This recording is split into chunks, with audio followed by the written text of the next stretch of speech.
Find other great podcasts like this one at Podmoth.network. Hey, what are you up to? Oh, hi. I'm listening to this awesome podcast. Ooh, I love finding awesome new podcasts. What is it about? Well, it's about a bunch of things. Sometimes history, sometimes hauntings, sometimes it's spooky, and sometimes it's funny, but it's always interesting. Ooh, okay, that sounds great. What's special about it? Well, each week, Celine picks a topic and reads it, and Wait, what? Matt creates a pairing of a treat and a drink to go with this peculiar tale. Wait. And they talk about it, and they joke about it. Hold on. And sometimes they have guests and have even more fun. Wait a second. What? That's our podcast. Yeah, you're right. Why are you listening to our podcast? Well, you know, we're heading into the long dark of winter, and that can make some people feel kind of isolated, and listening to Peculiar Pairings is a great way to feel like you're hanging out with good friends at the push of a button. Well, that actually sounds really nice. Kind of sounds like everyone should be listening to Peculiar Pairings. You know, I couldn't agree more. So if this sounds like it's piqued your interest, you should search Peculiar Pairings podcast on your favorite podcasting platform today. Yeah, we're everywhere. Come check it out. Find us. We're there. I'll go into your van, witchy woman. I'm Neve from Ireland. And I'm Emily, living in Chicago. And we have never met in real life. Fortunately, you don't need to live on the same continent to make a spooky podcast. So that's exactly what we did. We created Ronan Pine, our folklore, mythology, and spooky stuff podcast. You can find us on your favorite platform, and we already have over 35 episodes ready to binge. Don't forget the spooky shorts. Right. We also have a bunch of short episodes if that's what you're into. Come on, get spooky with us and frick yeah, folklore. Welcome to the Brutal, Bizarre, and Boozy podcast. I'm Deklan, the son. And I'm Jane, the mom. This is the podcast where we talk about brutal crimes, bizarre occurrences, and get you drunk with cocktails themed around one of our stories. To lighten things up, we'd like to end our time with a chaser. Please keep in mind some of our stories might be upsetting to young or sensitive ears. We love hearing from our listeners, so feel free to contact us by email or social media. You can find our contact info in the show notes for this episode. If you'd like to support us through Patreon, you can find us there at Brutal, Bizarre, and Boozy podcast, or use the link in our show notes. Welcome back, everybody. Thanks for joining us once again. Today we have a special guest, Dayvid. Say hi, Dayvid. Hi, Dayvid. Oh. What's up, guys? How y'all doing? Plug all your stuff, anything you want. Just get it out. Dayvid, tell us where you're from and all that good stuff. Well, I'm from San Antonio, Texas, and I'm Dayvid from Down the Rabbit Hole. I have a page on Instagram and Facebook and Threads and TikTok, and good God, I could go on YouTube. It's called Down the Rabbit Hole, and it's mainly about paranormal, unexplained, anything that's ghosts, haunted houses, aliens, UFOs, Bigfoot, all that stuff. All the stuff we like. Down our alley. Yeah. It's definitely down everyone's alley, apparently, because I'm lucky enough to have over 330,000 followers right now. Holy crap. Wow. That's amazing. Awesome. And you guys know me because Amanda and I were on your show. You've been on before. Yeah. 1-0 was on. So, Marvelous. I'm a co-host on that show. And that's going really well. We're in a hiatus at the moment, which is really cool. Nice. I don't know if y'all know this, but I'm also on another show. You guys know Kevin Sapiel Jr. from Where the Weird Ones Are? A little bit. Yeah, so he just in passing. Yeah, he's great, man. He is. We have a show called Weird Java in the Morning. We do it every other Sunday, and it's like a little game show type of thingy. It's got we do little trivia things, and it's just a good time. I've heard you talk about it, but I keep forgetting to check it out. But I've heard you talk about it several times. Oh, yeah. Oh, so definitely go to Where the Weird Ones Are on YouTube. and you click on live, and you can see all our episodes. It's really Okay. That's so you can fun. definitely check it out. Yeah, because I know it's really early in the morning and people are still asleep. So Well, and as Pacific Coasters, we are probably really still asleep. yeah, so like we have a segment on there with Like Mother Like Murder, and they're a mom-centric podcast. They do Right. a segment that's about missing people, and Heather is in California with you guys, right? Y'all in California, Oregon. Oregon. So she's in California Pacific time, and Rachel's in Kentucky. So Rachel will be there with us because we're around the same time, and Heather is asleep. Yes. So, I get it. Also, I have just started my own podcast called Dayvid Don't Know. I've listened to that. I've binged it. It's great. Thank us you so much. all about it. Great listen. So, 1-0 is great show, but it's about true crime. It's about animal attacks. It's about bizarre deaths. And then the show I do with Kevin's about we're just having a good time. And I thought I need to do what my page is all about, which is paranormal. I want to talk about this right stuff, And I've always taken the I'm a skeptic by nature. That's where I come from. But there have been a few things where someone has proven something to me. You know what I'm saying? So I come from this area where I really don't know what the truth is. On my page, I won't say something is real, because how do you say something is real if you don't have the proof? Right. You know what I mean? If you didn't see it with your own eyes, yeah. Right. And so I just say it's unexplained.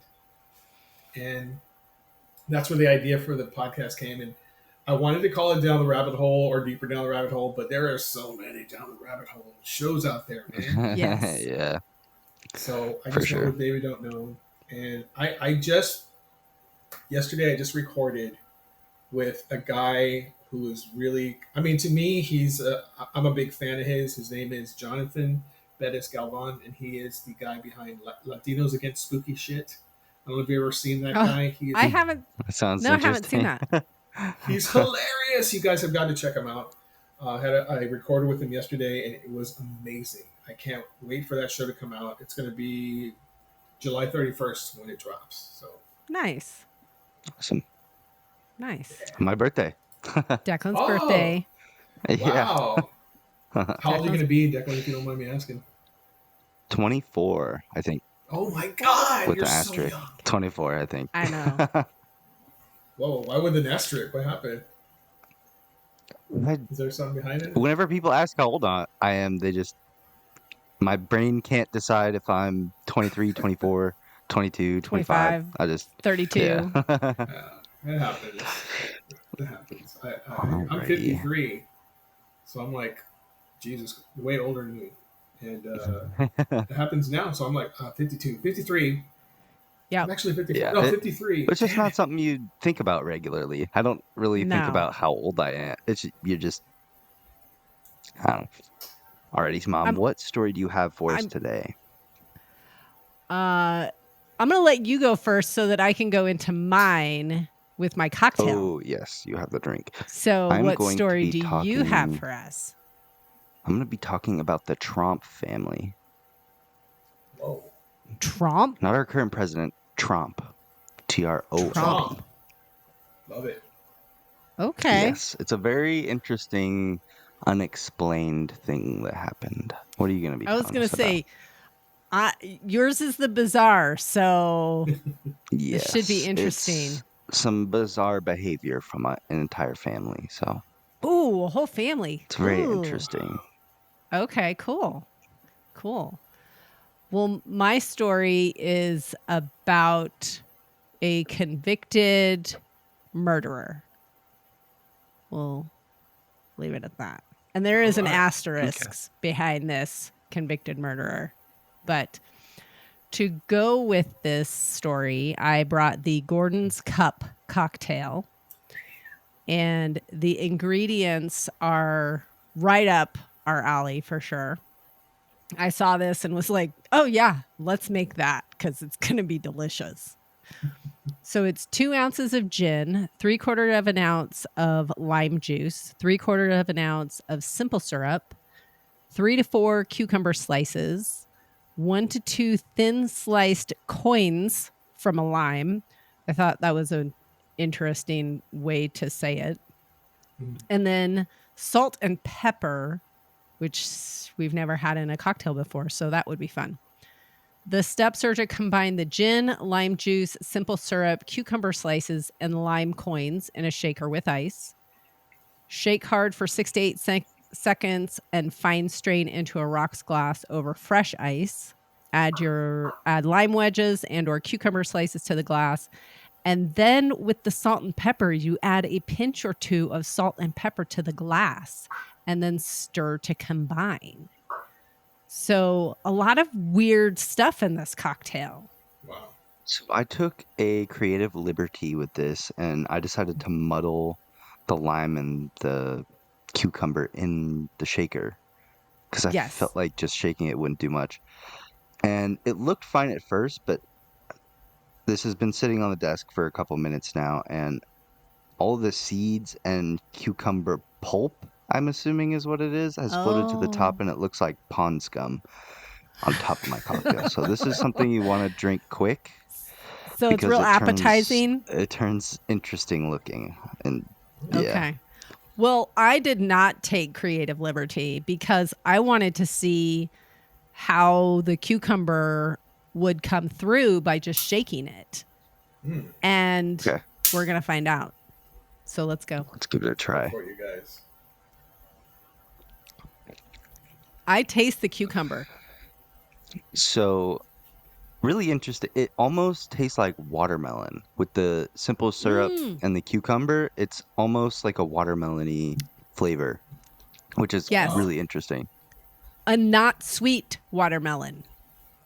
No, it's just like, it's hard to explain, but it's pretty tasty. I don't know if I'd order another one, but it's pretty good. I like it. It's just not up my alley. Yeah, you probably won't be able to see it, but there's just like a layer of like white foam, like translucent, not foam. It's like jelly almost, like the inside part of the cucumber. No, it's like kind of jelly-ish consistency. That kind makes of floating sense. up top up there, but maybe that's really why good. they say not to muddle it. Because I really do get the you get cucumber. pond scum. Right. It's not probably as strong of a cucumber flavor as yours is, but I don't have pond scum on my drink. If you don't look at it, it's a pretty good drink, but I like the salt and pepper in it too. Yeah, it gives it a little more complex flavor. Yeah. We like complex. Speaking of complex, this is a complex story. So thanks for the tie-in on that, Deklan.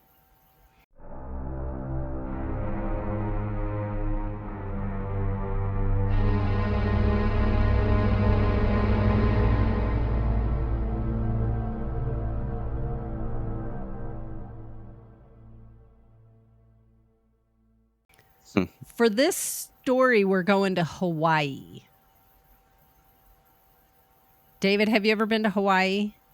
No, but I want to go. But I hear it's super expensive, so maybe not. It is. It is. It's not a food capital city of the world. I'm a big foodie, and I was kind of disappointed with the food there. Yeah.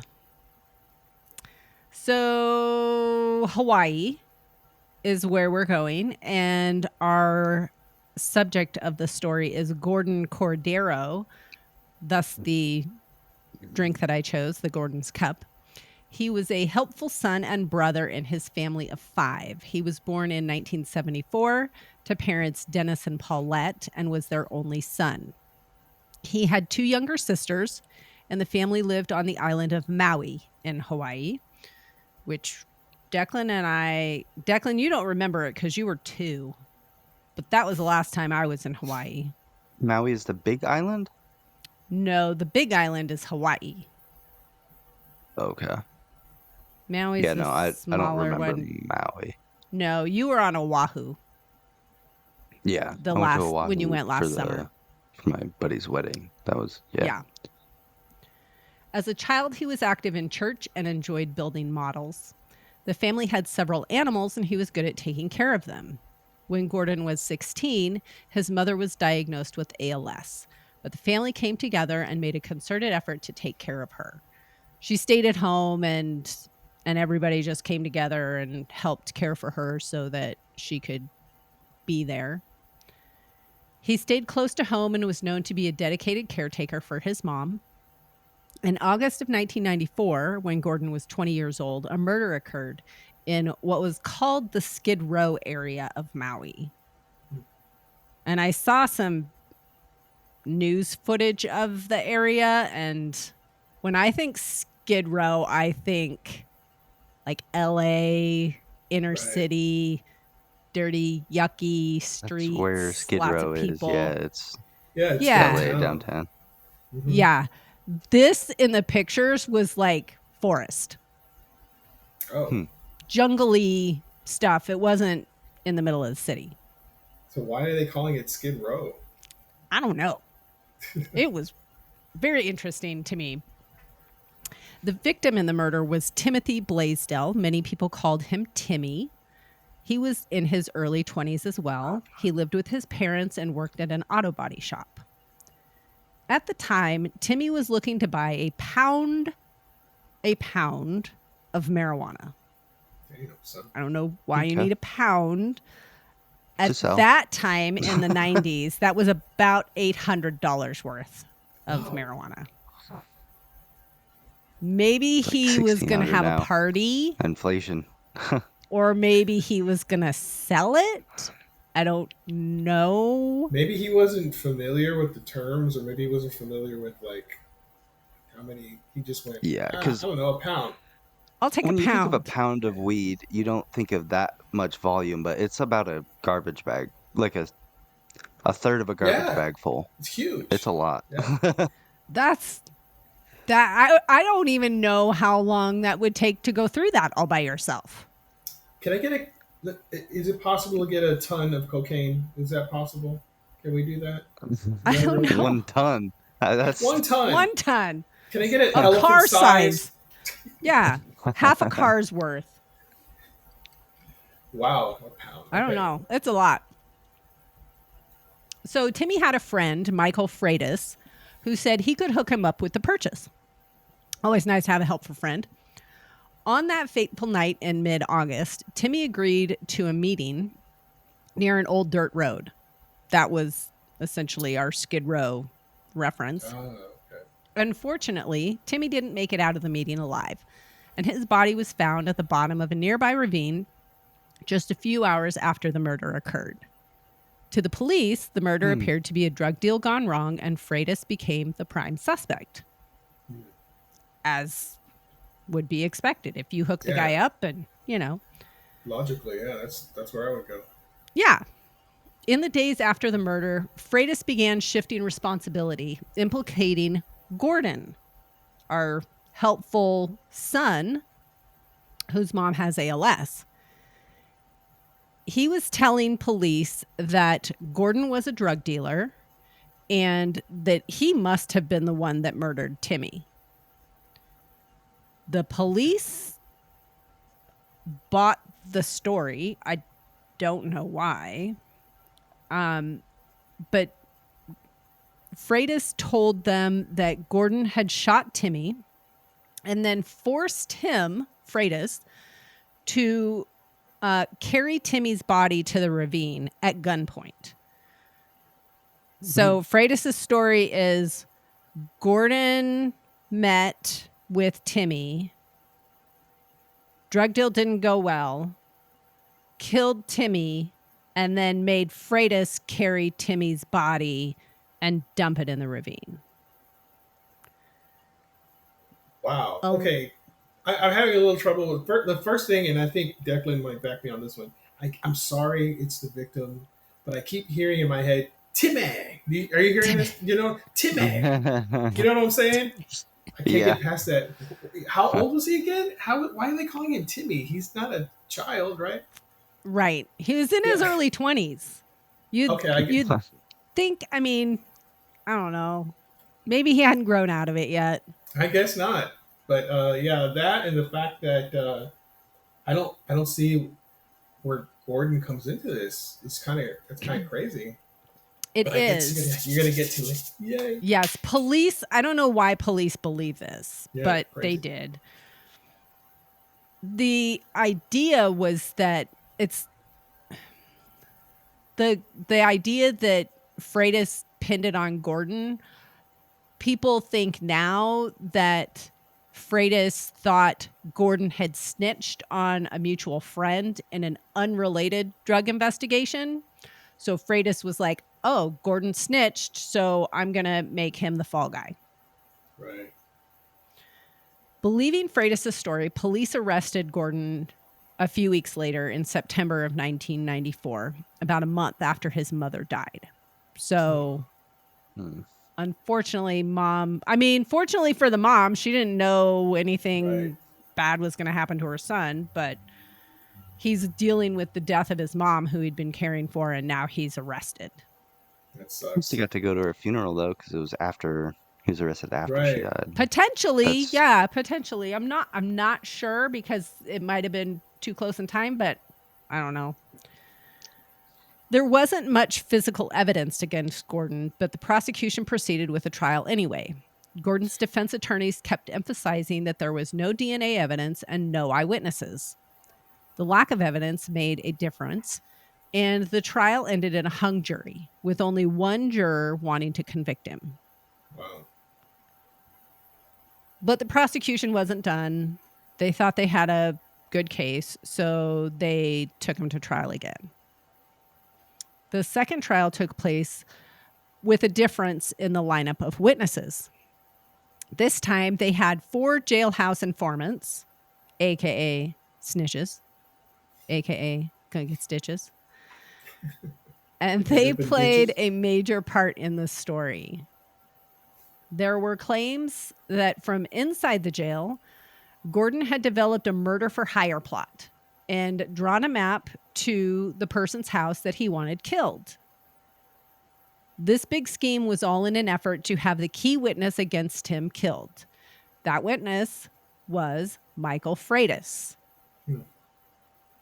So essentially, their story, these informants, their story is that Gordon said, okay, I want Freitas to be taken out. I'm going to draw you a map of where he lives and let's go get him killed. All of the informants were given reduced sentences for their own personal crimes as a thank you for their testimony against Gordon. This time, the jury was swayed by this terrible murder plot and this damning testimony. And in 1998, Gordon was convicted of second-degree murder, first-degree robbery, and attempted first-degree murder. He was sentenced to life without parole. Damn. How do you get second degree and attempted first degree? That doesn't... I'm wondering if maybe the attempted first degree was in... I'm not sure. I don't think corrupt that prosecution. That's how you get that. Unless they did his attempted murder of Freitas, the key witness. Maybe. Now, was there any proof of this attempt? There was supposedly the map.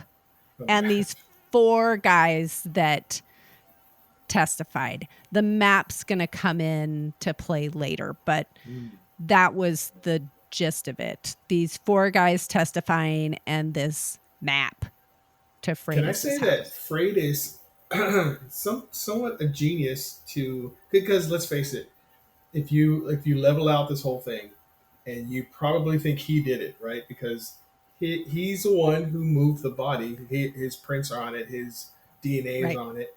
But if you say, oh, wait, no, the reason why is this guy had me at gunpoint. I had to do it. That's the only reason why.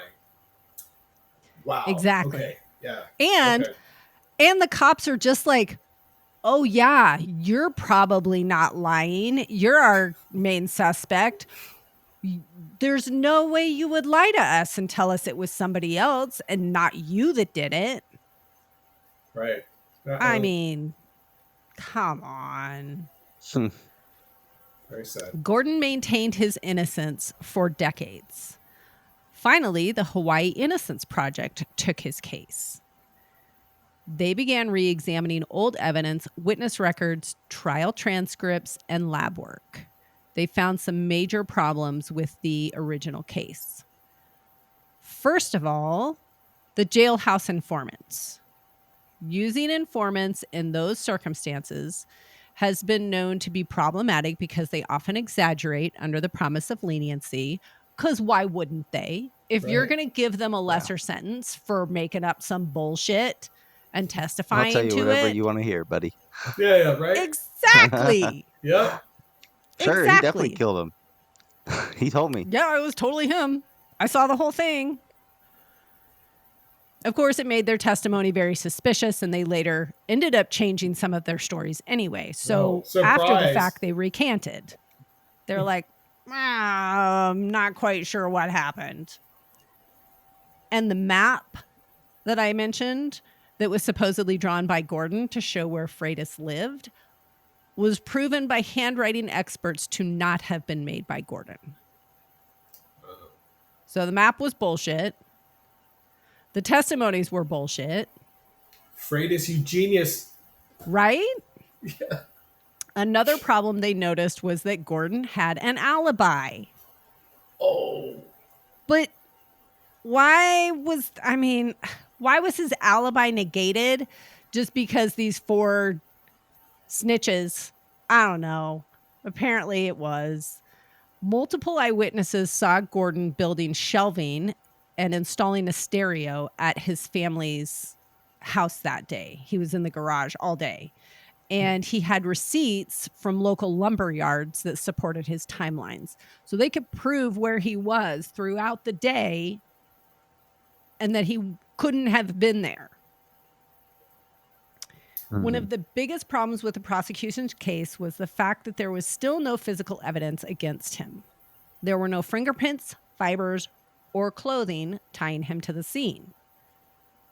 So the Hawaii Innocence Project, using current technology, had DNA run on Timmy's pants. Mm-hmm. And the DNA turned out to be the crucial factor in getting Gordon exonerated.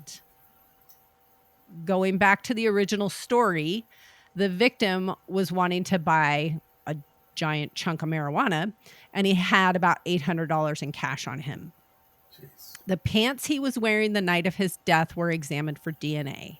Specifically, they looked at the pockets because they were looking for whoever killed him took the money out of his pockets. So they tested for trace DNA on the pockets and the pants. And there was DNA found. Yep.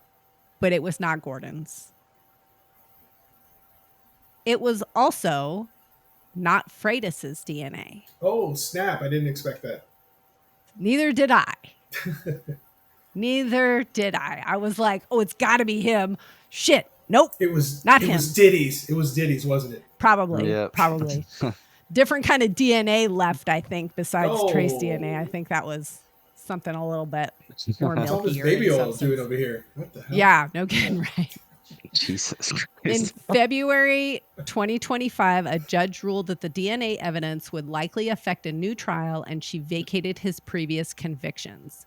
He was set free from prison after serving about 30 years on a wrongful conviction. Did 30 he get restitution? Years. Well, he is eligible to get paid for all of those years. And figure I saw was about $1.5 million that he could sue for. That's not worth it. That's low. Not worth it. For 30 years, I think it was like 30 years. Oh, I think it was God. $50,000 a year is what I was reading. That's it. Oh my God. Yeah. What ethnicity? Declan, he was in prison longer than he'd been alive. Yeah. It's nuts. for real.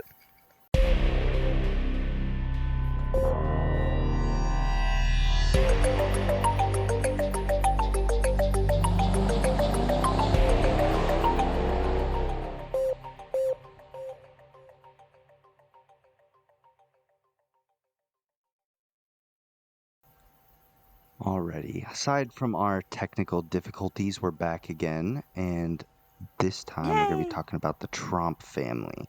Tromp. Okay. Tromp. Tromp. The Tromp family lived an unremarkably peaceful life in Sylvan, Victoria, in Australia. A quiet rural town known for its rolling hills, cherry orchards, and a sense of small-town serenity. The family ran a successful red currant and berry farm. To outsiders, they seemed like a modern, tight-knit unit with no financial or legal troubles. The parents, Mark and Jacoba Tromp, were in their early 50s, and their 3 adult children, Rihanna, 29, Mitchell, 25, and Ella, 22, still lived at home working on the farm. They weren't tech-obsessed or overly social, but no one thought they were odd. If anything, they were just a low-key and private, hard-working, self-sufficient, religious, but not cultish. Nothing to see here until there very much was. I love how you threw in the not cultish part. Not cultish, yeah. They're religious, but not cultish. We kind of tread the line on this podcast of religion and cultiness. We've had so many culty things. Mm-hmm. Yeah. And it's very easy to bleed cult and religion, but they were just normal people. Just religious folks, not culty folks. I like it. Okay. So they were just a normal family until August 2016, when the Tromp family quietly left their home, disconnected from reality, and embarked on one of the strangest road trips Australia has ever seen. Okay. On Monday, August 29th, 2016, without telling anyone, the entire Tromp family packed into their silver Peugeot SUV and hit the road. No warning, no bags, no phones, no credit cards. They left absolutely everything behind in their home. What? So you could think that maybe they were just like going on a short trip then. But they left all their wallets, IDs, passports, everything. Yeah, I take my wallet and my ID to short trips all the time. Yeah, yes. Because if you get pulled over, you need your ID. Yeah. I don't know how it works in Australia. Maybe they can just say your name and look you up that way, but you have to have your ID. Well, you could do that here. You can do that here. If you know your license number, though. I know my license number. I don't. Me too. It's on my license. Why do I need to know it? I just pull it out. I've memorized it. I did when I got. It's the same number since I was 16 years old, and I've memorized it since then. Oh, exactly. We don't remember that as Gen Z or whatever I am. I know. David and I are very close in age, so yes.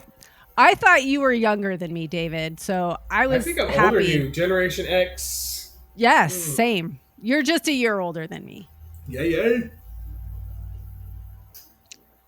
So what's weird about their excursion, we can call it, is that they didn't all leave at the same time. According to reports, Mark and Jacoba were the most paranoid, believing someone was out to get them. They convinced their kids to come with, insisting that the family was in danger and that their phones were being tracked and that they had to escape together. Oh. The family drove north from Victoria towards New South Wales, over 1,000 kilometers of open road ahead. By the time the journey ended, the family would be scattered across 3 towns, with 2 missing and 1 hospitalized for mental health. What? Yeah. What? So after the family left, strange behaviors started immediately. So on day 1, Monday, August 29th. Strange behavior started before they left.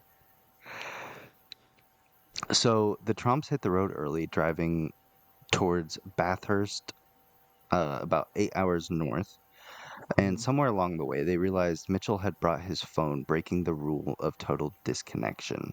Uh-oh. Mark and Jacoba forced him to throw it out of the window of the car.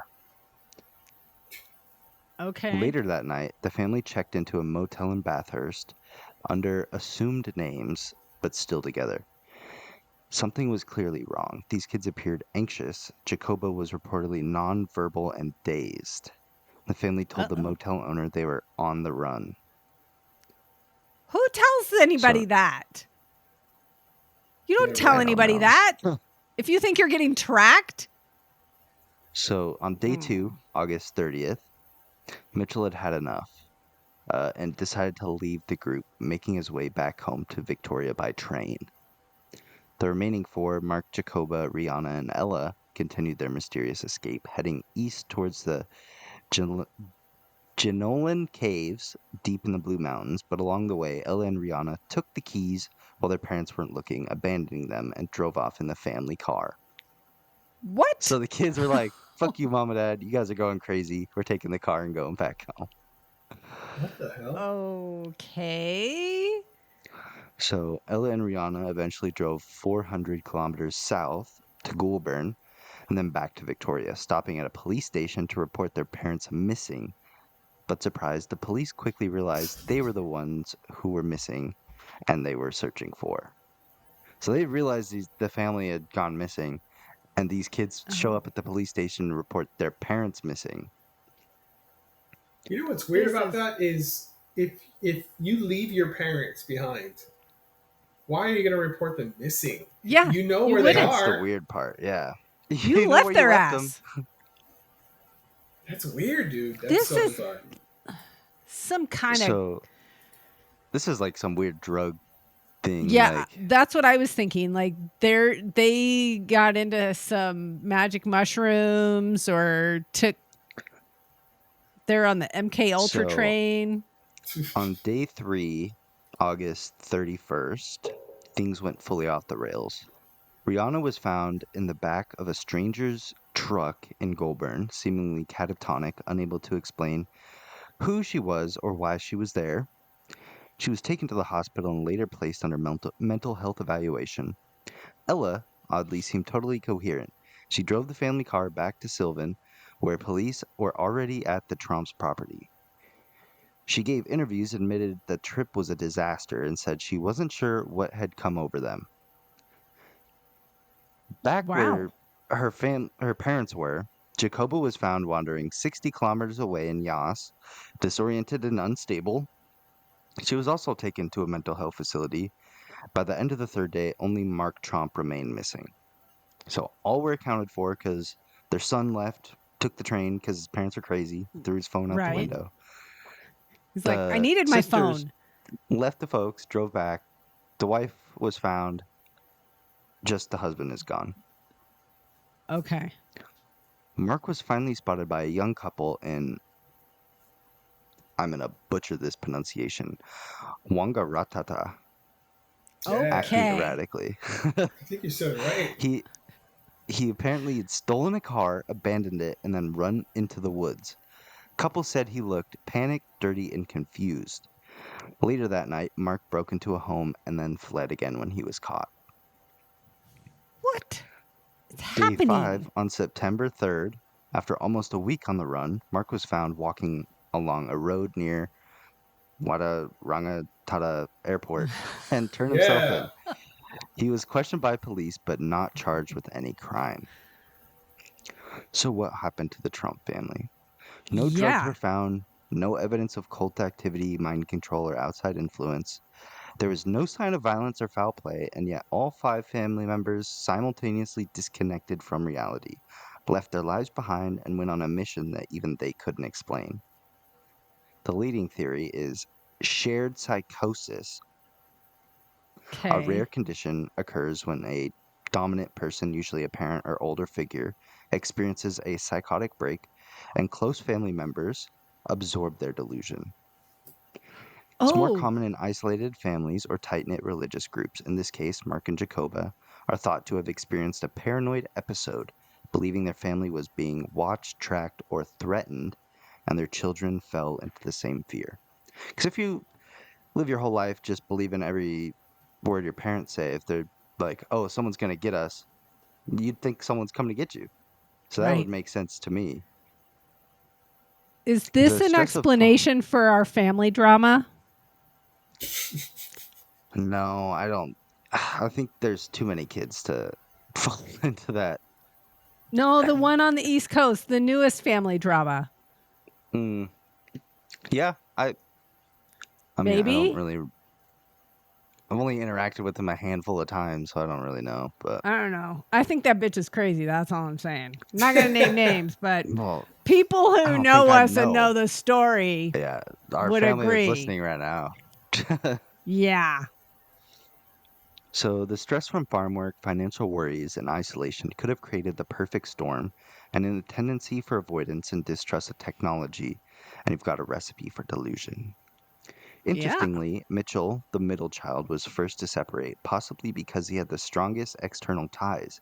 He reportedly had a girlfriend and more social connections outside the home. Ella and Rihanna took longer, and their reactions varied widely, with Rihanna having a full mental collapse. Dude. Wow. Yeah. After a brief media firestorm, the family went completely silent. Jacoba and Rihanna both spent time in a mental health care facility, but were eventually released. None of the family members faced charges, and none of them had given an in-depth interview about what happened. In a brief public statement, Mitchell Tromp called the trip a bit weird, but said he believed his parents were just mentally unwell at the time and asked for privacy and said the family was trying to move forward.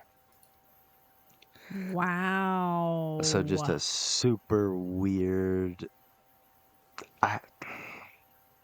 So there was never I wanna any know- like indication no of an outside explanation. Yeah. No explanation. Weird. But it's weird that both the parents were like, "Oh, someone's coming for us. We need to." They're tracking our phones, and they couldn't find out what caused them to think that way, which is super bizarre. Okay. Not to throw the family drama in the middle of it. Yeah. I feel like it's very similar circumstances where one person is just a very strong personality and says, this is what's happening, and tells everyone else. And the other two weaker personalities are like, she must be right. And they just go along with it. Well, yeah, for sure. We've seen it firsthand. I don't know that, or I also don't know if the person that is the strong personality that I'm in reference to is cuckoo for Cocoa Puffs, or what do you mean if you she don't know? really Yes, you do. You do know she's fucking crazy. Okay. When I say crazy and cuckoo, does she believe the shit that she's telling people, or Yes, is 100%. Or else you wouldn't be saying it. I You don't saw know. the videos. I mean, I know. We're referencing a family member getting arrested for being served an eviction letter and not leaving. Oh, wow. Just so we don't beat around the bush. And the video is her berating the cops, calling them felons because they're serving her an eviction letter. That seems like she's cuckoo for Cocoa Puffs. I mean, absolutely. And if it were that only as an isolated incident, I wouldn't question it too much. But there's been at least 6 years of her making statements about, we got in a car accident. They were trying to kill us. It was the federal government hiring a hitman to come after us. That kind of bullshit. They need to change from lead pipes to steel ones. Whatever they use. You might be right. Holy crap. They got Mad Maybe Hatter they need syndrome. to evaluate the water system on that base. Yeah. Anyway. It's just a weird story. That is a no explanation wild from story, the family Deklan. at all. You'd think like, do you have any kind of like do you have any theories? Like, the first thing I think of is someone contacted either him or both the dad and the mom and said, this is what you have to do, this is what you need to do now, and they just went with it and didn't tell the kids. I wonder if it was like because it happened in 2016, which is fairly recent. I wonder if it was like some kind of scam call that they like had all their personal information and they were like, "Oh, you need to pay us this or else we'll expose all your family secrets," or something like that. You might be right, Declan. Could be. Because they made them ditch all their phones. They're like, they're tracking our phones. They know blah, blah, blah information. And that seems the most likely to me. Was it the dad that was more invested in the story or the mom that was more invested? Which one do you think sold the story to the rest of the family? I think it was probably both of them, but from the reports I saw, the mom was always like a catatonic, just like wide-eyed deer in the headlights type thing. So I wonder if like I bet you it was the dad. They both freaked out, and then the wife just kind of went catatonic as a stress response. And the dad was like, "Okay, all I have to do is get my family out of the home," or something like that. I bet you. Okay, here's a theory. I don't know if this was happening as much in 2016 as it definitely is right now. When you say something and your phone is in the room, you're talking about whatever, and the next thing you do, you open up your phone and there's an ad for that ridiculous thing you were just talking about. Yeah. I know exactly what you're saying. It yes, it's happened to me so many times, and I'm just like, whatever.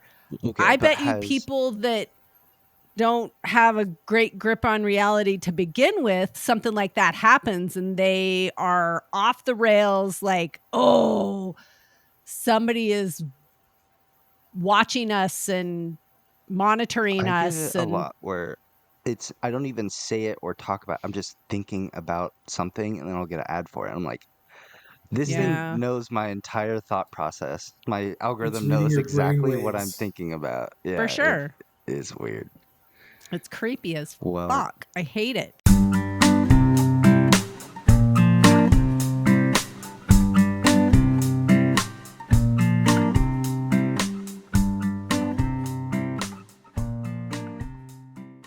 Do you have a chaser, Mom? I do have a chaser. My chaser is I survived another trip to Vegas. Yay me. Right. Woo! Sometimes Vegas tries to kill me, and it didn't get me this time, but we had a great trip with a whole bunch of friends. Most importantly, everyone survived, but we had some of the best food I've ever had in my whole life. Wow. So I highly recommend, if anybody's going to Vegas and they're looking for restaurants, go to Lowry's Steakhouse. They specialize in prime rib. It was fantastic. As in the steak seasoning, right? Or the season Yes, salt? as in the steak seasoning and the seasoned salt and all of that. They have restaurants. They also have a restaurant in LA. I don't know if they have more restaurants than that, but a friend of mine told me they have one in LA as well. We were at the one in Vegas and the food was phenomenal. We went to brunch. What's Lowry's that? Seasoned salt is a staple in my pantry. So yes, I didn't same. realize they had an actual restaurant. So I didn't know that either until we went there. Actually really cool. And the food is fantastic. We went to brunch at Sherry's Rooftop. That was, everybody loved their food there. They also gave me a birthday mimosa. So yum. Started the day off great. And then we went to Esther's Kitchen in the Arts District. They're an Italian restaurant. I had the best meatball in my entire lifetime. And if I knew how they made those meatballs, I would weigh 1,000 pounds because I would just make meatballs and eat meatballs. It was so good. You make great meatballs, Mom. Those Italian meatballs you make are... Next time I'm coming home, you should make a big batch of them and freeze them for me. In comparison, I'm telling you, if you had that Esther's Kitchen meatball, you would throw mine in the trash in comparison. I doubt it. It was best meatball ever. What's your chaser, Declan?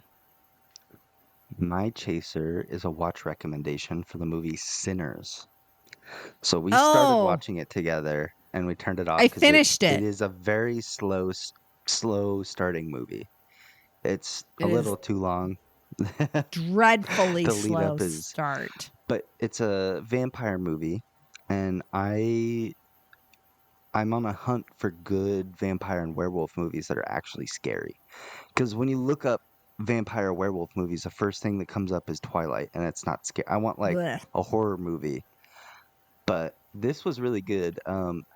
I will say, I didn't realize Michael B. Jordan played Smoke and Stack because of your you didn't? awful movie setup. Yeah, because I can't. They did a great job making him two characters. Yeah, I thought it was especially in the fight just scene. like him until I finished watching it at home on my TV, and I was like, oh, it's just Michael B. Jordan as two people. Yeah. But yeah, it's a really Have you good seen movie. it, David? I have seen it. I have. What did you think? I have a page called Down the Rabbit Hole Cinematic Universe that I do movie reviews on. I did one for this one. I really think it's the best movie of the year so far. Yeah, I really enjoyed it. Yeah, and it did have. It was kind of a slow start, but this filmmaker is phenomenal. He's a genius. I was looking into him. He made a bunch of shit. Like Ryan Coogler. He did Creed, a Marvel Black movie. Panther. Oh. Most of the movies he made are with Michael B. Jordan, but they're all pretty good movies. Yeah, the Creed man is 1, good. 2, and 3. Yeah, He's a going really to good do movie. X-Files next, believe it or not. That's his next project. Really? Yes, a reboot of the X-Files. Love it. I think it's going to be. Is it going to be a movie? No, I think it's going to be the TV version, which is very unusual for a guy who makes these movies and is just really good to go to a TV show. But hey, I love the X-Files. I'm ready for it. Same. So one of my favorite parts about this movie is that Miles Caton, I guess you could call him the main character. He's a musician and he wrote all the songs for the movie. Really? And like performed them. Cool. Yeah. The blues player kid, the preacher boy, he wrote those songs and performed them. Like he made the soundtrack for that movie. Yes, he can. He's a really good singer. Where he's singing at the juke joint and in the you bar, can see like the past and the future. Really? Yeah. It was so cool. Yeah. Yeah. Love it. I just wish it'd gotten to the point a little faster. Now, let me ask you guys, this is a spoiler for those who haven't seen the movie. Let me ask you guys, I had never seen the idea in a vampire movie that when the vampire turns someone, right, that person and the vampire himself gets all the knowledge of that person. Yeah, I've never heard of that all the before. knowledge of the vampire. Have you ever? Yeah, that's like a new thing. I've never heard of that before. Very interesting. When they going even deeper into spoilers, so if you haven't watched, turn it off now. But when they're in the final fight scene and they hit the main vampire, the rest of them feel the pain. I didn't know that in vampire lore that they were all connected. I've never heard that either. That's a new thing. So those two things were new and very, very, very good. I really like the idea because think about it. In the very beginning, he gets to that house, right? And it's that lady has that gun in his face, but he convinces them, he turns them, and then later they can play music and know the songs that he sings. I was like, what? That's weird. Super interesting. It was interesting. I would be interested to see a sequel to this movie. Kind of like going almost like an epilogue style, like going into the going back the past there and like kind of explaining more. That'd be cool. Remember the beginning, the Native American vampire hunters that were looking for him? Yeah. They're talking about making a movie about that. Like a prequel. That'd be great. That'd be really cool. Be I would be super interested in that. Because the main villain, that vampire, that Irish vampire, he was amazing. He was amazing. Yeah. And he just spawned in. He just appeared. Yeah. And Yeah. there's It no was great. lore behind him, so No. wanna that'd see be it, interesting man. I to wanna see see it. like an That'd be epilogue great. style. Yeah. For sure. Well, do you have a chaser for us, David? Kind of throwing Well, you on the have you spot, guys but seen? Yeah, I just recently saw 28 Years Later, zombie movie. Oh, what Have do you y'all- think have of it? not watched that. No, I haven't watched it yet. I'll just say, I won't give any spoilers because you guys haven't watched it. But so there's 3 movies, right? There's a 28 Days Later that came out in 2002. Then there was a 28 Weeks Later, which if you haven't seen that one, watch that one. It is gut wrenching. The second one. The good thing about all 3 movies, they're not connected. They are. Oh, okay. Yeah. I wasn't That's a huge good. fan of the second one. I Mhm. really liked 28 Days Later, Me too. but the second one, it didn't like it. It seemed it would be good if it was its own movie, I think. But since they're connected, I'm comparing the two, and it's like, Right. oh, yes, that's my only gripe with it.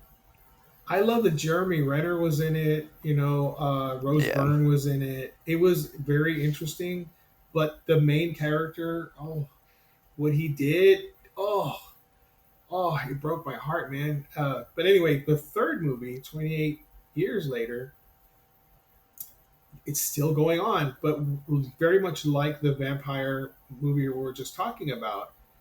The zombies in this one seem different, evolved.